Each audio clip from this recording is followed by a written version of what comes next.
வணக்கம். இது நம்ம கிச்சனில் நம்ம இன்னைக்கு என்ன பண்ணணும்னா உளுத்தம் பருப்புல சூரியனை பண்ண போகிறோம். அதுக்கு என்ன பண்ண போகிறோம்னு ஒரு 3/4 அழாக்கோ டம்ளரோ ஏதோ ஒன்றுத்துல உளுத்தம் பருப்பு, அதில் ஒரு பிடிச்சபடி கடலை பருப்பு போட்டுட்டு அதுக்கு தகுந்த ஒரு அழாக்கு போட்டுட்டேன்னா 3 பச்சை மிளகாய் போதும்.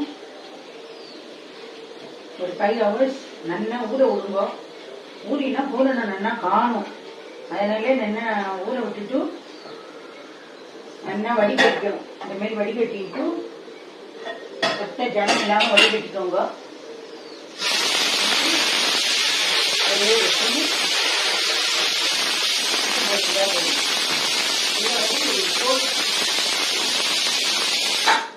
இது வந்து ஒரு கோர்ஸ் பேஸ்டா அரைக்கணும். அதுக்கு முன்னாடி நம்ம என்ன பண்ணணும்னா, அரைக்கிறதுக்கு முன்னாடி அடுப்பை பற்ற வச்சு இது மாதிரி ஒரு அகலமான பாத்திரத்தை வச்சு தண்ணியை விட்டு இந்த மாதிரி ஒரு ஸ்டாண்டையும் போட்டு தண்ணியை சூடு பண்ணிக்கோங்க. அதுக்குள்ள இந்த மாதிரி ஒரு தட்டில் எந்த தட்டு எண்ணி தட்டு எடுத்துட்டு இதில் எண்ணெயை விட்டுட்டு ஸ்ப்ரே பண்ணி இதெல்லாம் தடவி வச்சுக்கணும். இதை அரைச்சிட்டு அப்புறம் என்ன பண்றதுன்னு பார்ப்போம்.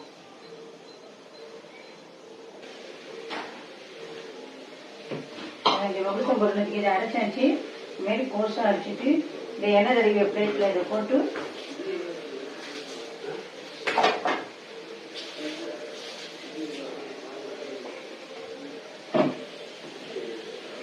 இல்லைன்னா ஸ்டீவ் குக் பண்ணணும். இல்லை அப்படின்னாலும் இருக்க சட்டியில நீங்க கடுகு, உளுத்த பருப்பு, கடலைப்பருப்பு, மிளகாய், கருவேப்பிலை, பெருங்காயம் இதெல்லாம் தாளிச்சுண்டு நிறைய எண்ணெய் விடணும். அந்த மாதிரியும் வதக்கி பண்ணலாம். அது ஒரு விதம், இது ஒரு விதம். அது ஒரு டேஸ்ட், இது ஒரு டேஸ்ட். மோஸ்ட்லி எண்ணெய் கம்மியாகணும்னா எல்லாரும் இப்படிதான் பண்ணுவா. டேட் கான்சியஸா இருக்கிறவெல்லாம் இந்த மெத்தட்ல தான் பண்ணுவா. இது பண்ணிட்டா ஒரே ஒரு விசில் விட்டா போதும்.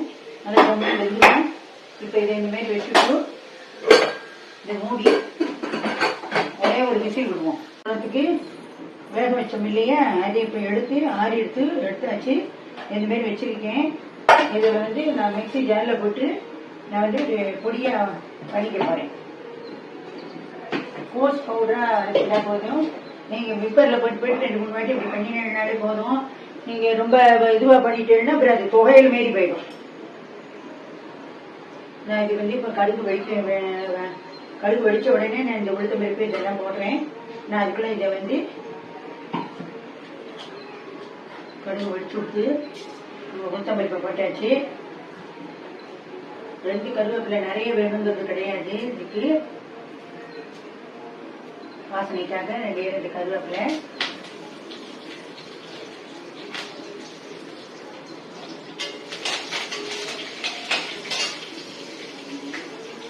இதுல ஒரு டிராப் அளவு பெருங்காயம் ஜலம் விட்டுட்டா போதும். பவுடர் பெருங்காய பவுடர் இருந்தா அதுல விட்டுடும். இது வறுபடுத்தும். அதுதான் மிக்சி பவுடர் பண்ணிட்டு பார்ப்போம்.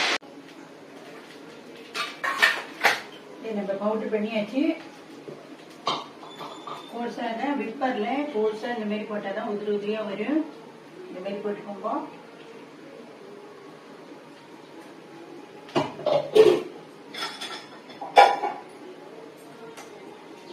அதுக்கு கொஞ்சம் பெருசா வச்சுட்டு இதை நம்ம நல்லா இந்த மாதிரி வளரணும். வளர்ந்ததுனால இந்த பச்சை வாசனை எல்லாம் போயிடும். இது வந்து இந்த உளுத்தம் பொருளுக்கு உள்ள ஸ்டப்பிங்.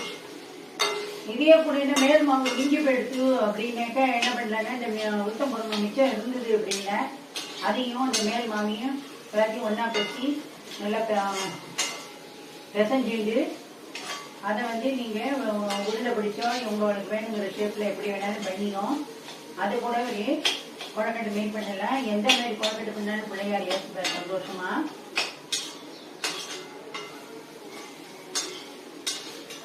இதுக்கு வந்து நான் அரைக்கும் போதே பச்சை மிளகாய் போட்டு அரைச்சது மேல இதுக்கு வந்து பச்சை மிளகாய் போட்டு அரைக்கணும் அப்படிங்கிற அவசியம் இல்லை. இதுவே இந்த காரம் இருக்கும். அதனால நீங்க வந்து இதுக்காக தனியா இதெல்லாம் போட வேண்டாம். இதுக்கு வந்து காரப்பொடி எல்லாம் போடக்கூடாது. இந்த மாதிரி தான் போடணும். இப்போ இது வந்து பூரணம் வந்து நல்லா ரெடி ஆயிடுச்சு. நான் இதை ஆஃப் பண்ணிட்டு இறக்கிட்டு ஆறின உடனே அடுத்து எப்படி பண்றது, உளுத்தம் பூரண பழக்கடை எப்படி பண்றதுன்னு காட்டுறேன். இதுக்கு கொஞ்சம் தேங்காய் வாசனைக்காக தேங்காய் போட்டுக்கலாம். அவ்வளவுதான். அது முடிஞ்சு போச்சு. இது எப்படி நல்லா ஒரு கலரி கொடுத்துட்டு